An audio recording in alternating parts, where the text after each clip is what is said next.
사랑하는 행복한 교회 성도 여러분, 이 영상을 보시는 하나님 나라의 귀한 자녀 여러분, 오늘은 2022년 3월 28일입니다. 오늘 본문은 이스라엘의 시간 중에 가장 거룩하고 중요한 대속죄일에 대한 규례를 다루고 있습니다. 대제사장 아론은 1년에 단 하루 지성소에 들어가서 백성들의 해결되지 못한 죄를 속하고 1년 동안 쌓여왔던 성소의 부정결을 해결하기 위한 제사를 드립니다.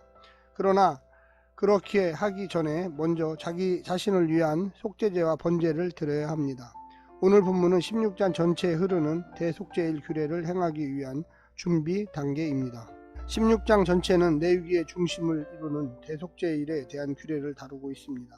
11장부터 15장까지 정결 규례를 주었는데 16장은 10장에 이어 제사장의 역할을 다시 중심에 세우고 있습니다. 하나님의 언약 백성이 살아가면서 지은 죄와 부정결의 문제를 해결하고 또 1년 내내 계속되어 온 성소의 부정결도 해결해야만 하는 것입니다. 매년 7월 10일은 이스라엘에게 가장 거룩한 날입니다. 1년 동안 계속되어 왔던 성소의 부정결을 해결하고 이스라엘 백성들 안에서도 해결되지 못한 죄를 한 번에 속죄하기 위한 가장 거룩하고 중요한 날이기 때문입니다. 이날 모든 사람은 철저하게 금식하며 대제사장은 1년 중 오직 이날 하루만 지성소에 들어가 백성들의 죄를 대속하게 되고 성소를 정결해야만 하는 것입니다. 오늘날 현대 유대인들도 이날은 욤 키푸르라는 날로 가장 중요하고 거룩한 날로 지키고 있습니다. 먼저 오늘 본문 레위기 16장 1절부터 10절까지의 말씀을 듣고 다시 오겠습니다.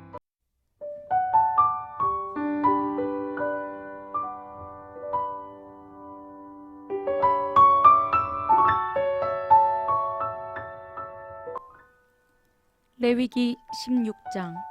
아론의 두 아들이 여호와 앞에 나아가다가 죽은 후에 여호와께서 모세에게 말씀하시니라.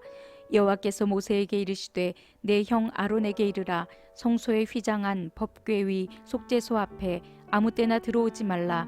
그리하여 죽지 않도록 하라. 이는 내가 구름 가운데에서 속죄소 위에 나타남이니라.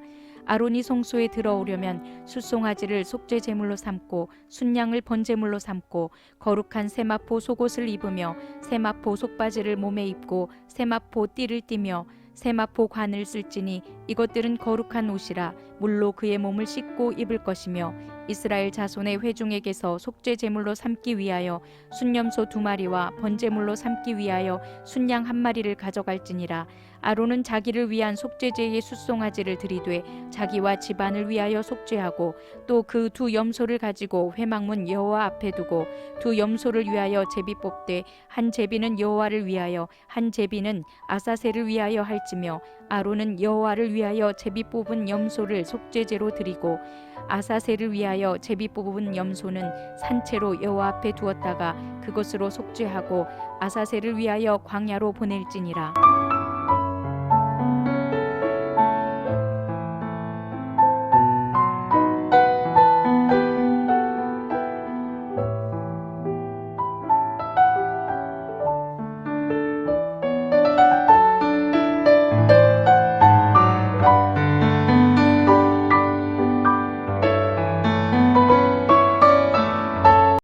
오늘 본문을 두 부분으로 나누어 보겠습니다.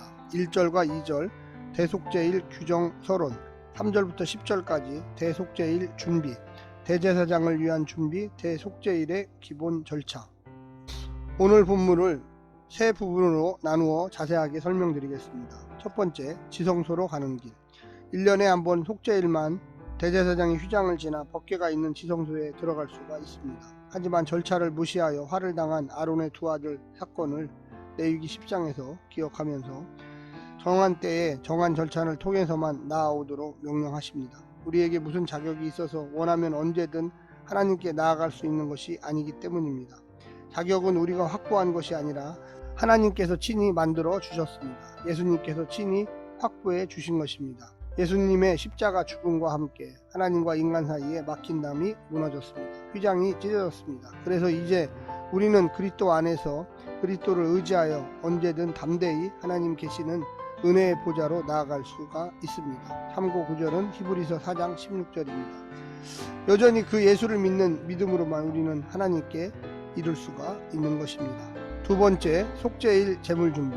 속죄를 위해 제물을 준비하고 아론도 특별한 복장을 준비했습니다. 아론과 자신의 집을 위해서는 속죄제용 술소 한 마리, 번제용 순양 한 마리를 준비하고 아론 자신은 목욕을 한 다음 대제사장 관복을 벗고 밋밋한 거룩한 세마포 옷으로 갈아입습니다. 회중을 위해서는 속죄제를 위해 2마리의 염소가 동원되고 번제용 짐승은 마찬가지로 순양입니다.